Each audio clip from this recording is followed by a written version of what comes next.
والعاقبۃ للمتقین والصلاۃ والسلام علی سید الانبیاء والمرسلین قال اللہ تعالی وتبارک فی القرآن المجید والفرقان الحمید بسم اللہ الرحمن الرحیم ما زاغ البصر وما طغى صدق اللہ مولانا العظیم وصدق رسولہ النبی الکریم الرؤوف الرحیم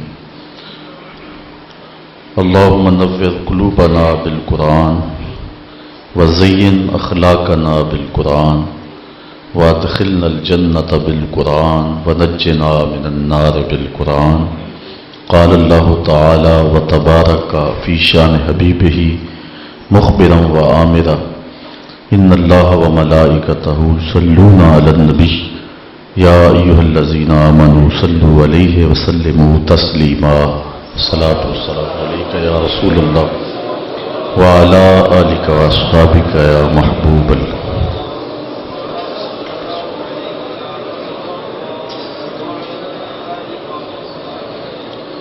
تمام حمد و ثنا،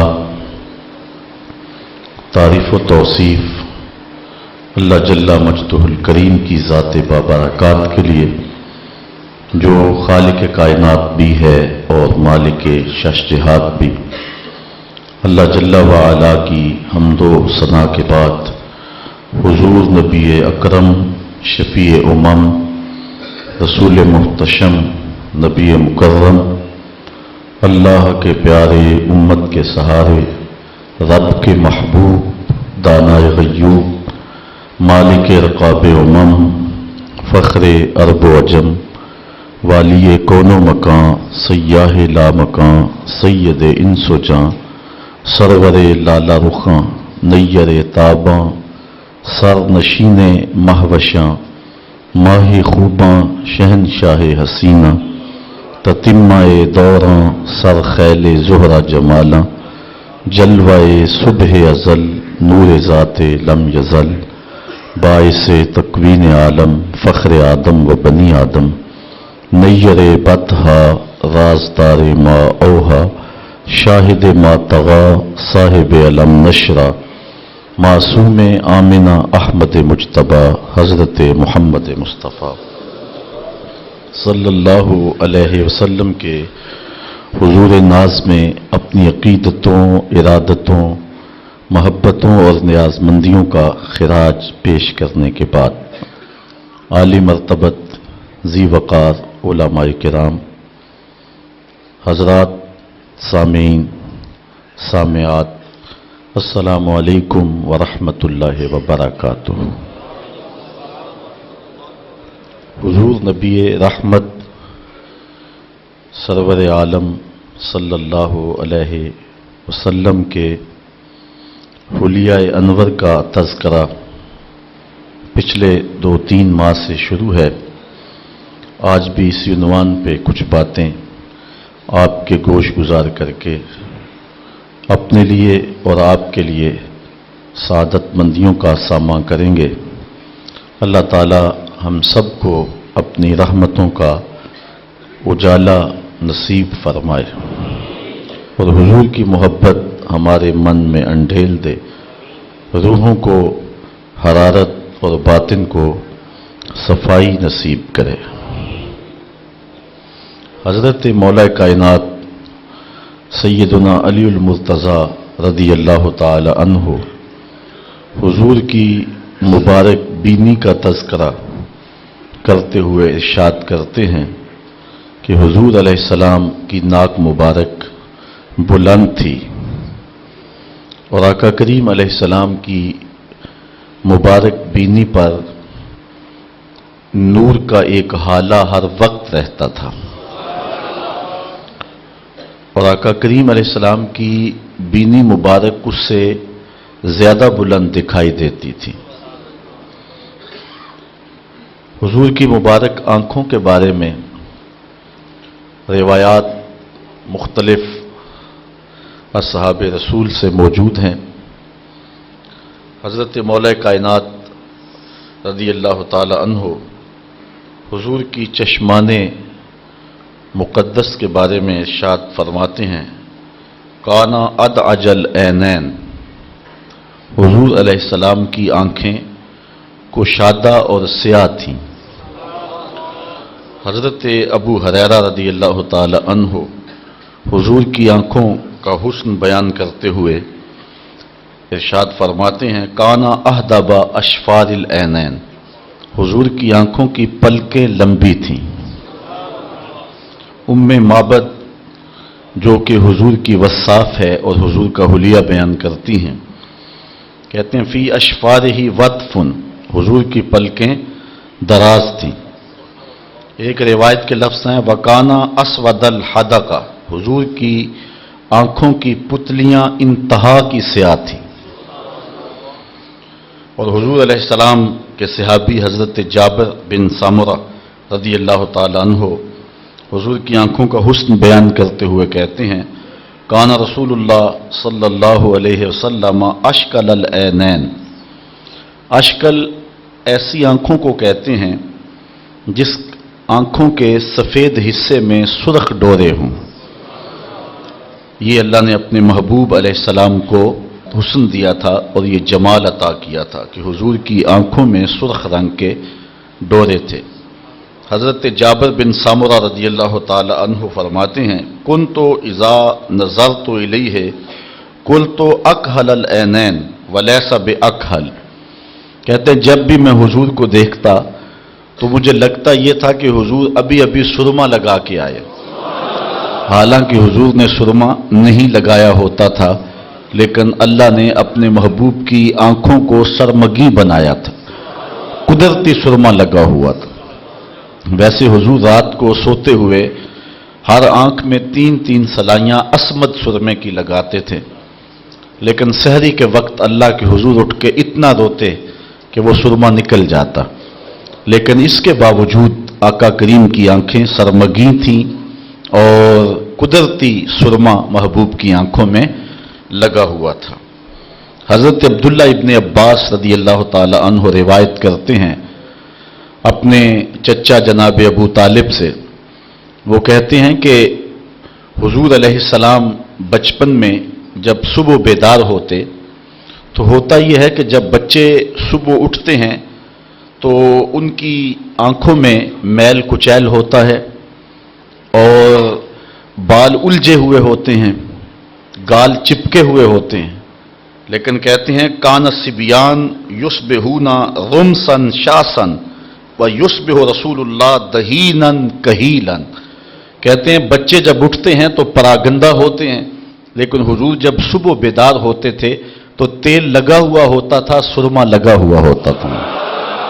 یہ اللہ نے اپنے محبوب کی آنکھوں کو جمال عطا کیا ہے۔ حضرت انس حضور کے خادم خاص ہیں، وہ حضور کی آنکھوں کا ایک اور حسن بیان کرتے ہیں، اور آنکھوں کا یہ ایک بہت بڑا حسن ہے جس کو مل جائے۔ وہ کہتے ہیں کان رسول اللہ صلی اللہ علیہ وسلم ابہر العینین، حضور کی آنکھیں دریا تھیں، یعنی آنکھوں میں خوف خدا کی وجہ سے ہر وقت آنسو بہا کرتے تھے، تو جس طرح دریا بہتے ہیں حضور کی آنکھیں خوف خدا میں رونے والی تھی۔ حضرت عطا تابی ہیں، کہتے ہیں میں عبداللہ ابن عمر رضی اللہ تعالیٰ عنہ اور حضرت عبید بن عمیر رضی اللہ تعالیٰ عنہما، ہم تینوں حضور سیدہ عائشہ رضی اللہ تعالیٰ عنہا کی خدمت میں ایک دن حاضر ہوئے اور جا کر کے کہا کہ حدثنی بِأَعْجَبَ مَا رَأَيْتَ مِن رسول اللہ صلی اللہ علیہ وسلم، کہ اماں جان حضور کی کوئی ایسی بات سناؤ جو بڑی عجیب ہو۔ ہم تینوں لوگ جب حاضر ہوئے اور یہ بات عرض کی تو حضرت عطا کہتے ہیں کہ ام المومنین سیدہ عائشہ رو پڑی اور فرمانے لگی آقا کی ہر بات ہی عجیب تھی، اور پھر انہوں نے ایک بات سنائی۔ کہتی ہیں کہ ایک دن حضور علیہ السلام تشریف لائے اور میرے حجرے میں حضور جلوہ فراز تھے، رات کا کچھ حصہ بیتا تو فرمانے لگے اتازنین لی فی عبادت ربی، اے عائشہ مجھے اللہ کی عبادت کے لیے تم جو ہے وہ اجازت نہیں دیتی ہو؟ تو میں نے عرض کی کہ حضور میں نے روکا کب ہے، آپ مختار ہیں۔ تو حضور علیہ السلام نے مصلی بچھایا فرماتی ہیں کہ اتنا روئے کہ میں نے دیکھا کہ حضور کی جھولی مبارک آنسوؤں سے تر ہو گئی۔ پھر حضور نے تھوڑی دیر آرام کیا اور اس کے بعد حضور پھر دوبارہ مصلی پہ تشریف فرما ہوئے اور اتنا روئے، ثم بکا حتی رأیت دموعہ قد بلت الارض، اتنا روئے کہ حضور کے آنسوؤں سے زمین بھی بھیگ گئی۔ تو کہتے ہیں اسی اثناء کے اندر حضرت بلال حبشی رضی اللہ تعالی عنہ حاضر ہو گئے۔ وہ جب اذان ہوتی تو حضور کی خدمت میں حاضر ہوتے کہ حضور جماعت تیار ہے، تو وہ جب حاضر ہوئے تو حضور زاروں کے تار رو رہے تھے۔ تو انہوں نے عرض کی کہ حضور آپ کیوں رو رہے ہیں؟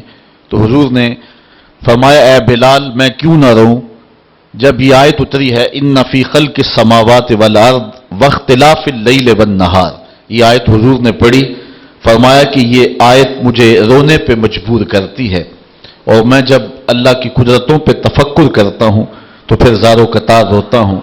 اس طرح ساری رات حضور آنسو میں گزار دیتے اور اللہ کے حضور اتنی کثرت کے ساتھ روتے کہ حضرت انس کہتے ہیں کان رسول اللہ صلی اللہ علیہ وسلم ابہر العینین، حضور کی آنکھیں دریا جیسی تھیں۔ حضور نبی رحمت صلی اللہ علیہ وسلم کی مبارک آنکھوں کا رخ زیادہ زمین کی طرف ہوتا، جب دیکھتے تو آسمان کی طرف کم دیکھتے، زیادہ حضور زمین کی طرف دیکھتے۔ نظرہ الی الارض اکثر من نظرہ الی السماء، آسمان کی طرف بھی حضور کی نگاہیں اٹھتی تھیں لیکن زیادہ دیر حضور زمین کی طرف دیکھا کرتے تھے، اور جب حضور کی نگاہیں اٹھتی تھیں تو پھر اللہ جبریل کو بھیجتا تھا۔ قد نرا تقلب وجہک فی السماء، محبوب تیرے چہرے کو ہم بار بار آسمان کی طرف پلٹتے ہوئے دیکھتے ہیں۔ اللہ اکبر۔ تو محبوب اگر پروگرام بن گیا ہے قبلہ تبدیل کرنے کا تو پھر دیر نہ کیجیے، ابھی رخ پھیر لیجیے۔ قبیلہ بنو سلمہ کی مسجد ہے، ظہر کی نماز ہے، 2 رکعتیں پڑھی جا چکی ہیں، 2 رکعتیں ابھی باقی ہیں۔ خاطر آتر میں بات آئی قبلہ بدل جائے تو کیا خوب ہو، تو ابھی دل میں خیال آیا اور خیال سے ہی آسمان کی طرف نظریں اٹھی تو جبریل امین حاضر خدمت ہو گئے، رب کا سندیسہ لے کر، رب کا پیغام لے کر۔ محبوب اگر پروگرام بن گیا ہے تو پھر دیر نہ کیجیے، ابھی رخ پھیر لیجیے۔ یا اللہ تیری نماز تو پوری ہو لے، کہا میری نماز بعد میں پوری ہوگی، پہلے تیری مرضی پوری ہوگی۔ اللہ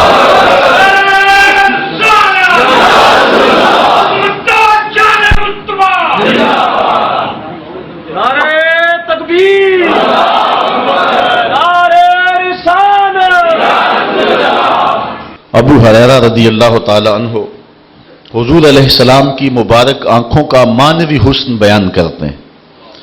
ایک تو حضور کی مبارک آنکھوں کا ظاہری حسن ہے کہ پتلیاں انتہائی سیاہ تھیں، سفید رنگ میں سرخ رنگ کے ڈورے تھے، سرما نہ لگانے کے باوصف بھی سرما لگا رہتا تھا، پلکیں دراز اور لمبی تھیں، کیا خوب سجن دیاں اکھیاں نے جے میں پار کے سرائیاں رکھیاں نے، کتنی خوبصورت آنکھیں تھی جھیل جیسی۔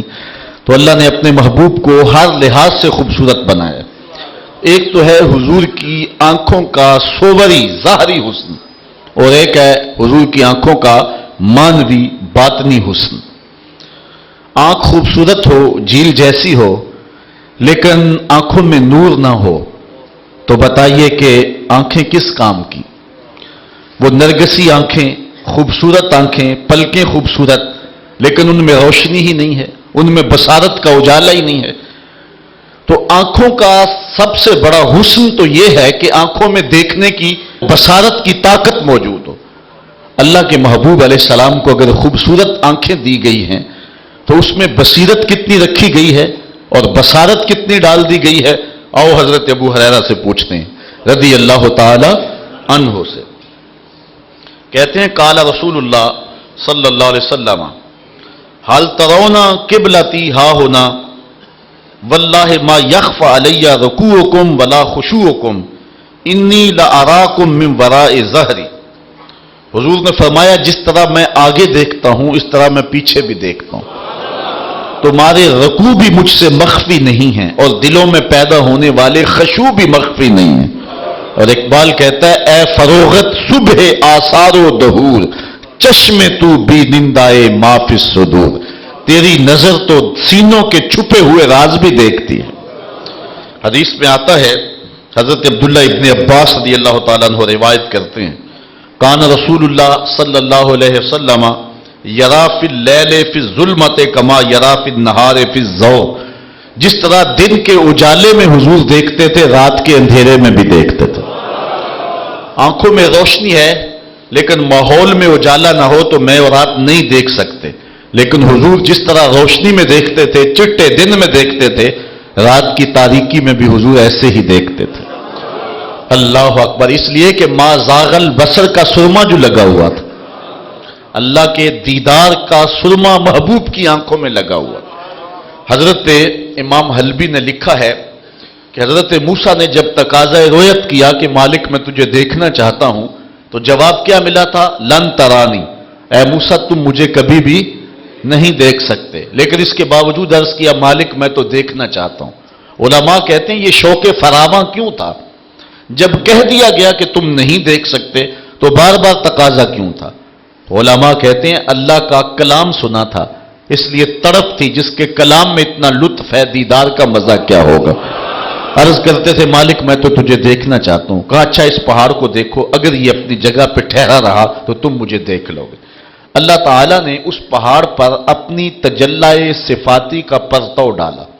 اور صوفیاء کہتے ہیں کہ وہ بھی سوئی کے نکے کے کروڑویں حصے کے برابر تھا اور پہاڑ اس جلوے کی تاب نہ لا سکا. طور جلنے لگا. خرا موسیٰ سائے کا قرآن نے بتایا حضرت موسیٰ علیہ السلام بھی تاب نہ لا سکے. لیکن جب ہوش آئی تو کہا مالک میں تیری بارگاہ میں رجوع کرتا ہوں تیری بارگاہ میں توبہ کرتا ہوں. اللہ اکبر. لیکن اس کے باوصف حضرت موسیٰ علیہ السلام کی نگاہوں میں اتنی تیزی آ گئی تھی. کالی رات کے اندھیرے میں کالے پتھر پر کالے رنگ کی چیونٹی کو 9 فراسخ دور سے 1 فرسخ 3 میل کا ہوتا ہے 27 میل دور سے 50 کلومیٹر دور سے کالے رنگ کے پتھر پر کالے رنگ کی چیونٹی کو شب دیجور کی ظلمتوں میں چلتا ہوا دیکھتے بھی تھے. اور اللہ کا کلام سننے سے کانوں میں ایسی برکت آئی تھی کہ اس کے قدموں کے چلنے کی آواز کو سنتے بھی تھے. یہ اللہ نے حضرت موسیٰ علیہ السلام کو طاقت عطا کی ہے. اصل بہت بڑی غلطی ہوتی ہے نبی کے حواس کو اپنے حواس پہ قیاس کیا جائے یا اپنے حواس پر نبی کے حواس کو قیاس کیا جائے. اللہ نے نبیوں کو جو قوتیں عطا کی ہیں وہ فراواں ہیں. آپ قرآن اٹھائیے سورہ النمل ہے. حضرت سلیمان جا رہے ہیں 3 میل دور چیونٹی نے حضرت سلیمان علیہ السلام کو آتے ہوئے دیکھا. ساتھ ان کا لشکر بھی تھا تو اس نے اپنی ہمجولیوں سے کہا جلدی جلدی اپنی بلوں میں داخل ہو جاؤ اللہ کے نبی کا لشکر بے خبری میں تمہیں کچل نہ دے. اس بات کو حضرت سلیمان نے سنا اور چیونٹی کی اس بات پہ مسکرائے. فتبسم ضاحکا من قولها سورہ نمل اٹھائے اس کی بات پہ مسکرا پڑے. اب جو تیوریات کے ماہرین ہیں وہ کہتے ہیں چیونٹی کے منہ میں زبان نہیں ہوتی پھر یہ بولتی کیسے ہے؟ اس کے منہ کے قریب باریک سے 2 ریشے ہوتے ہیں. جب اس نے بات کرنی ہوتی ہے تو ان بالوں کو قریب کر کے مناسب مقدار میں رگڑتی ہے. اس رگڑ سے جو آواز پیدا ہوتی ہے اس سے اپنی ہمجولی کو کوئی میسج کنوے کر رہی ہوتی ہے. حضرت سلیمان کی شان یہ ہے 3 میل دور چیونٹی کے 2 بالوں کے رگڑنے سے جو آواز پیدا ہوتی ہے اس کو بھی سنتے ہیں اور اس سے جو مفہوم نکلتا ہے اس کو بھی سمجھتے ہیں. اور یہ اس نبی کی شان ہے جو مسجد اقصی میں مقتدی بن کے تیرے نبی کے پیچھے کھڑا تھا. جب مقتدی کی یہ شان ہے تو مقتدا کی شان کا عالم کیا ہوگا. تو حضرت موسیٰ علیہ السلام اللہ کا دیدار گو تاب نہ لا سکے اور وہ بھی تجلی ذاتی نہیں تھی تجلی صفاتی تھی. اس کا بھی پرتو تھا عکس تھا سایہ تھا ظلال تھا اور وہ بھی تاب نہ لا سکے اور پہاڑ بھی جل اٹھا. لیکن آنکھوں میں دیدار الہی کا سرما تو لگ گیا نا چمک تو پڑی نا، اتنی نگاہ تیز ہو گئی، کالی رات کے اندھیرے میں کالے پتھر پر کالے رنگ کی چیونٹی کو 9 فراسخ دور سے دیکھتے بھی تھے اور اس کے قدموں کی آہٹ کو سنتے بھی تھے۔ یہ اس کی نگاہ کا عالم ہے کہ جس نے تجلی صفاتی کے پرتو کو پہاڑ پر پڑتے ہوئے دیکھا اور تاب نہ لا سکا، اور جس نے دیکھا اور آنکھ بھی نہیں جھپکی، اس محمد عربی کی نگاہوں کا عالم کیا ہوگا، جس کے بارے رب کہہ رہا ہے ما زاغ البصر وما طغى، میرا محبوب نہ آنکھ جھپکتا ہے اور نہ آنکھ کے اندر جو ہے وہ طغیانی آتی ہے۔ اللہ اکبر۔ دنیا کے اوپر آپ نے نہیں دیکھا ہوگا، ضابطہ یہی ہے دنیا کا کہ نظر منظر کی تعریف کرتی ہے۔ آپ خوبصورت منظر دیکھتے ہیں تو آپ کہتے ہیں، آج کل لوگ شمالی علاقہ جات میں جاتے ہیں تو کہتے ہیں جناب کیسا منظر ہے، برف پوش وادیاں، پربتوں پہ اگے ہوئے درخت، پھوٹتے ہوئے جھرنے، بہتی ہوئی ندیاں۔ اقبال نے بھی کوئی ایسا منظر دیکھا تھا کشمیر میں تو اس نے بے ساختہ کہا تھا من خدا را آنجا دیدم بے حجاب، میں نے اس کے جلوے یہاں بے حجاب دیکھیں، میں نے رب کو وہاں بے نقاب دیکھا ہے۔ نظر منظر کو دیکھتی ہے۔ دنیا کا ضابطہ یہ ہے کہ نظر منظر کی تعریف کرتا ہے۔ آپ نے یہی سنا ہوگا، کسی شخص کو دیکھیں خوبصورت ہو تو بندہ کہتا ہے یار قدرت کا کیسا شاہکار تھا۔ لوگ آتے ہیں حج اور عمرے کے بعد پھر مدینے کی گلیوں کے قصے سناتے ہیں کہ نہیں؟ تو دنیا کا ضابطہ یہی ہے کہ جب نظر منظر کو دیکھتی ہے تو نظر منظر کی تعریف کرتی ہے، لیکن معراج کی شب یہ ضابطہ بدل گیا۔ جب نظر نے اس منظر کو دیکھا تو منظر پکار اٹھا ما زاغ البصر وما طغى، کیسی آنکھ ہے، نہ بھٹکتی ہے نہ بہکتی ہے۔ اللہ اکبر۔ تو جس نگاہ نے تجلی صفاتی کے پرتو کو دیکھا اس نگاہ کے کیا کہنے، اور جس نگاہ نے جلوہ ذات جو ہے وہ ڈائریکٹ دیکھا اس محمد عربی کی نگاہوں کا عالم کیا ہے۔ اسی لیے فرمایا انی ارا ما لا ترون واسمع ما لا تسمعون، جو میں دیکھتا ہوں وہ تم نہیں دیکھتے اور جو میں سنتا ہوں وہ تم نہیں سنتے۔ ہمارے بزرگ فرمایا کرتے تھے، اللہ ان کی قبر پہ کروڑوں رحمتیں نازل فرمائے، ترمذی کی حدیث ہے جب میاں بیوی آپس میں الجھ پڑتے ہیں گھر کے اندر تو بیوی شوہر کو کوسنے دیتی ہے کہ جب سے تیرے گھر آئی ہوں میرا تو قرار لٹ گیا ہے، ماں باپ کے گھر میں کیسی آسودہ حال زندگی تھی، میں تو مصیبت میں پھنس گئی ہوں، تیرے ساتھ میرا نکاح ہوا ہے۔ تو جب وہ اس کو کوسنے دیتی ہے تو اس مرد صالح کی بننے والی بیوی حور منظر دیکھتی ہے جنت سے، اور جنت کہاں ہے؟ 7 آسمانوں کے اوپر۔ ایک آسمان کتنی دور ہے؟ عربی نسل گھوڑا سر پٹ دوڑے بغیر کسی وقفے کے 500 سال کے بعد پہلے آسمان تک پہنچے، پھر اتنی موٹائی، پھر 2 آسمانوں کے درمیان فاصلہ، پھر دوسرا آسمان، پھر آگے اللہ حاضل قیاس۔ لیکن جنت وہاں اور وہاں سے حور دیکھتی بھی ہے اور اس لڑائی کی آواز کو سنتی بھی ہے اور جواب بھی دیتی ہے۔ قاتل کلا، تیری خرابی ہو اسے کیوں تنگ کرتی ہے، یہ تو چند دن تیرے پاس ہے، یہ تو میرا شوہر ہے۔ یہ کون کہتی ہے؟ حور۔ اور کہاں سے دیکھتی ہے؟ جنت سے۔ اور جنت کہاں ہے؟ 7 آسمانوں کے اوپر سدرا کے پاس۔ اور حور کون ہے؟ میرے نبی کے غلام کی بننے والی بیوی ہے۔ جب میرے نبی کے غلام کی بننے والی بیوی کی نگاہوں کا عالم ہے کہ وہ جنت سے دیکھتی ہے، یارو مدینہ تو دور ہی کوئی نہیں۔ تو کہا انی ارا ما لا ترون واسمع ما لا تسمعون، جو میں دیکھتا ہوں وہ تم نہیں دیکھتے اور جو میں سنتا ہوں وہ تم نہیں سنتے۔ حضرت عقبہ بن عامر رضی اللہ تعالیٰ عنہ سے ایک روایت لیتے ہیں، امام بخاری نے روایت کی ہے، امام مسلم نے بھی روایت کی ہے۔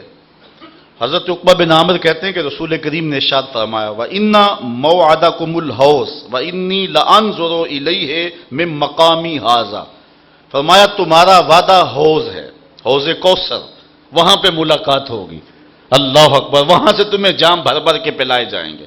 حضور نے فرمایا میں یہاں کھڑے ہو کے اب بھی اسے دیکھ رہا ہوں۔ حضرت ثوبان رضی اللہ تعالیٰ عنہ روایت کرتے ہیں کہ حضور نے ارشاد فرمایا ان اللہ زوال الارض حتی رأیت مشارقہا و مغاربہا، اللہ نے میرے لیے دھرتی کو سمیٹ دیا ہے، دھرتی کو میرے لیے سمیٹ دیا ہے، میں اس دھرتی کے مشرق کو بھی دیکھتا ہوں، اس کے مغرب کو بھی دیکھتا ہوں، کوئی چیز محبوب کی نگاہوں سے پوشیدہ نہیں ہے، ہر چیز محبوب کی نگاہوں میں۔ سنو حضور علیہ السلام فرماتے ہیں قرب قیامت میں جب دجال آئے گا تو میرے کچھ غلام اس کے مقابلے میں نکلیں گے، بخاری کی روایت ہے، میرے غلام اس دجال کے مقابلے میں آئیں گے، میں اپنے ان غلاموں کو جانتا ہوں، انی لعارف اسماءہم، میں ان کو نام بنام جانتا ہوں۔ بات ختم نہیں ہوئی، واسماء آبائہم، ان کے باپوں کے ناموں کو بھی جانتا ہوں۔ بات ختم نہیں ہوئی، والوان خیولہم، جن گھوڑوں پہ چڑھ کے جہاد کریں گے میں محمد ان گھوڑوں کے رنگوں کو بھی جانتا ہوں، کوئی چیز پوشیدہ رہی نہیں ہے۔ اللہ اکبر۔ آپ جانتے ہیں ہوا ہے جنگ موتا، تو حضور اس میں خود شریک نہیں ہوئے تھے، تو آقا کریم علیہ السلام مدینے میں تھے اور موتا کے مقام پہ لڑائی ہو رہی تھی، اور حضور مدینے میں بیٹھ کے موتا میں ہونے والی لڑائی کا حال سنا رہے تھے۔ اللہ اکبر۔ حضور نے فرمایا کہ اب جھنڈا حضرت زید کے ہاتھ میں ہے، پھر فرمایا فاصیبا، انہیں شہید کر دیا گیا، پھر کہا اب جھنڈا عبداللہ ابن رواحہ کے پاس ہے، پھر فرمایا وہ بھی شہید کر دیا گیا، اور حضور کی آنکھوں میں آنسو تھے، حضور روتے جا رہے تھے۔ اچانک حضور کے چہرے پہ خوشی آئی اور آقا کریم نے فرمایا اب جھنڈا اللہ کی تلوار خالد بن ولید کے ہاتھ میں آ گیا، اور اللہ تعالیٰ فتح عطا فرمائی ہے۔ اور جب لوگ واپس غزوہ موتا سے آئے، اللہ اکبر، تو جو حضور نے بتایا تھا ایسے ہی ہوا۔ یار حضور تو حضور رہے، حضور کی شان تو وراء الورا ہے۔ حضرت عمر بیٹھے ہیں مسجد نبوی کے منبر پہ، نہامد میں جنگ ہو رہی ہے، 1 مہینے کی مسافت ہے، حضرت ساریہ امیر لشکر ہیں، حضرت عمر رضی اللہ تعالیٰ عنہ خطبہ دے رہے ہیں، ادھر حضرت ساریہ پہاڑ کو چھوڑ کے آگے بڑھنے لگے، دشمن پیچھے سے آنے لگا، حضرت عمر نے یہاں سے کہا یا ساریہ الجبل، اے ساریہ پہاڑ نہیں چھوڑنا، یہ شان ہے خدمتگاروں کی، سرکار کا عالم کیا ہوگا۔ حضرت غوث اعظم شیخ عبد القادر جیلانی محبوب سبحانی فرماتے ہیں میں مشرق میں ہوں اور میرا مرید مغرب میں ہو، اس کا وہاں سے پردہ اٹھنے لگے میں یہیں سے ڈھانپ دوں، یہ شان ہے خدمتگاروں کی، سرکار کا عالم کیا ہوگا۔ تو اللہ نے اپنے محبوب علیہ السلام کو وہ پیاری آنکھیں عطا کی ہیں جو مانوی اور صوری لحاظ سے ہر لحاظ سے خوبصورت ہیں، اور کیوں نہ ہو ان آنکھوں میں دیدار رب کا سرما لگا ہوا تھا۔ سنیے حضور فرماتے ہیں، حضرت عبد الرحمن بن عائش روایت کرتے ہیں، قال رسول اللہ صلی اللہ علیہ وسلم رایت ربی عز وجل فی احسن صورہ، اللہ تعالیٰ جل شانہ کو میں نے احسن صورت میں دیکھا ہے۔ اللہ اکبر۔ اعلی حضرت نے یہاں حد کر دی، لوگ جھگڑے میں پڑے رہے، ترازو گاڑ کے بیٹھے رہے، نظر کو، علم کو، سماعت کو تولتے رہے۔ اعلی حضرت نے شعر بھی کہا، دلیل بھی دے دی، کہتے ہیں اور کوئی غیب کیا تم سے نہاں ہو بلا، جب خدا ہی نہ چھپا تم پہ کروڑوں درود۔ سب سے بڑا غیب تو وہ ہے جب اس نے بھی پردے اٹھا دیے تو باقی کچھ چیزیں پیچھے رہ گئی۔ تو محبوب حق کی آنکھوں میں دیدار الہی کا سرما لگا تو حضور کی نظروں سے کوئی چیز پوشیدہ نہیں رہی۔ دعا کرو حضور کی نگاہ فیض نصیب ہو جائے۔ اللہ اکبر۔ اقبال کہتا ہے کہ گرد تو گردد حریم کائنات، گرد تو گردد حریم کائنات، از تو خواہم یک نگاہ التفات۔ حضور میں ایک نگاہ کا سوال لیے کھڑا ہوں، مست آنکھیں رضا ما ذاق کے کجلے والی، گر میری سمت بھی اٹھیں تو مقدر جاگے۔ تو دعا کرو حضور کا دیدار ہم سب کو نصیب ہو۔